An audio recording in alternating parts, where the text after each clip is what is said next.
Sunday, and you're here to find out how to grow your channel, how to improve it, and it's a journey, that's for sure. It's always a learning curve. So today we're going to talk about what happens when you get a growth spurt. So it could be your video's gone viral, could be algorithm has picked up an old video and decides to share it to new viewers. You need to look at your metrics and figure out what it is that happened so that you can duplicate it. One of the things about that, grab my notes here.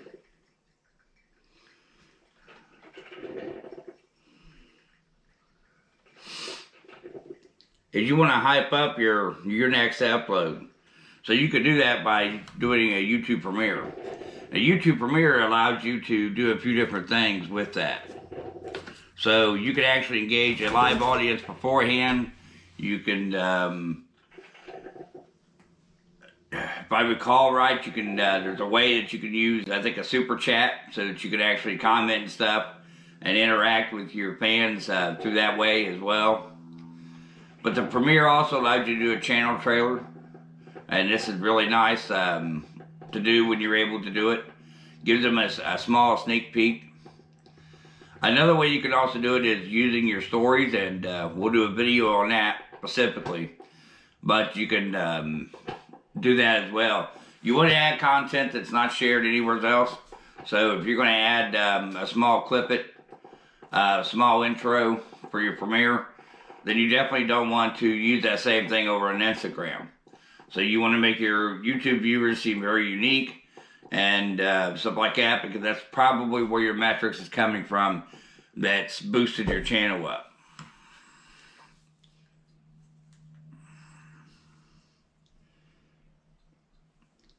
You also want to do something that most of us do anyway, which is what they call call to action.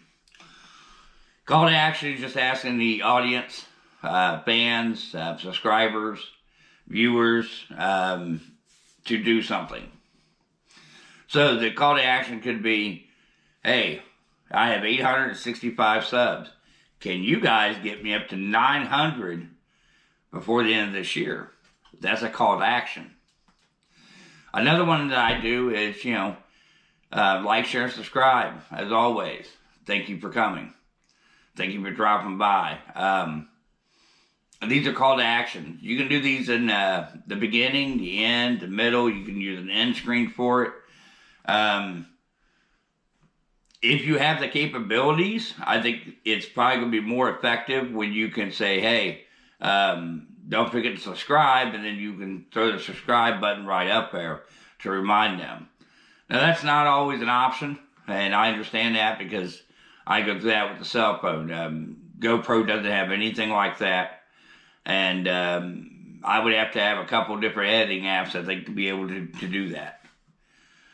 And with time, the way it is, I spend way too much time, I think, editing and filming. But it's the reason why we go with batch filming. If I'm I'm 3 months ahead of everything right now, gives me more time to do things like this. So keep amping up your channel once you figure this out, and that's kind of important. And that's really all I got for today. It's a pretty short topic. Remember to look at your metrics, the analytics. And that is every bit as important as scheduling your video. I will say you don't need to look at them every single day and get aggravated and frustrated and worried about it. You're going to see peaks and you're going to see valleys. Your stuff is pretty much going to look like this for quite some time. Even the big channels still have peaks and valleys. They're just not as much of a difference in between. So that's kind of a big deal. Going viral is a big deal too. But going viral doesn't mean that you got to right out here do the latest TikTok or Instagram in order to go viral.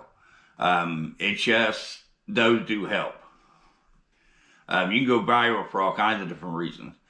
Nobody really knows why or how. It just kind of picks up and goes with the trending. So once you get those, turn around, go back through, figure out what really worked, analyze that video, study that video, make it a point. You know, if it takes you a couple hours to figure it out, because that could be, you know, a big deal, because you could, maybe that's something you could turn into a series.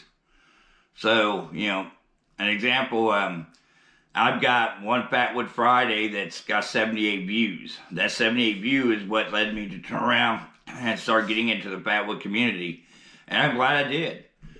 So many great, wonderful people, and the generosity here, man, is overwhelming, as well as the good-hearted gestures and the caring and friendships and stuff is by far the best on community, best on YouTube I've seen. And I thought the gun community was pretty tight, but this community is definitely tight. So just keep that in mind. You know, there's just 3 simple things to it. You know, call to actions, studying your analytics once you got a viral video that's, you know, jumped up somewhere. It doesn't have to be viral, but if you notice a big increase in subscribers and views, things like that, watch time, replicate it. And that's where you need to study those analytics. That's 2. And then 3rd one is to amp it up. So don't keep doing the same thing that you've done for the last 13 videos. Change. A lot of things that I see is that people are not willing to change what they do. They're set in that mind frame of, you know, on this day I film this and I don't do nothing else. I'll worry about editing tomorrow. Change things. Or I don't want to go on another platform. I only want to do this platform, and I want 1 million subscribers. Then you're going to have to change. So be willing to change things up to when it's justified. Your numbers will tell you when it's justified to change something up. And if you really don't want to, because this is not something you're worried about, that's okay too. It is your channel. I don't know if I will ever be actually monetized. And even if I get to that point, I'm not sure I will actually, you know, jump into that partnership. But it would be a nice goal to say, hey, I finally made it to this milestone. And I think that's important for a lot of us who put in that time and effort to make the milestones. So for me, the 500 really wasn't a big milestone for me. But that 800 was a big milestone. And then, you know, my next goal will be to get to 1,000 subscribers. Now, my watch times are nowhere near. GoPro turn off. GoPro stop recording.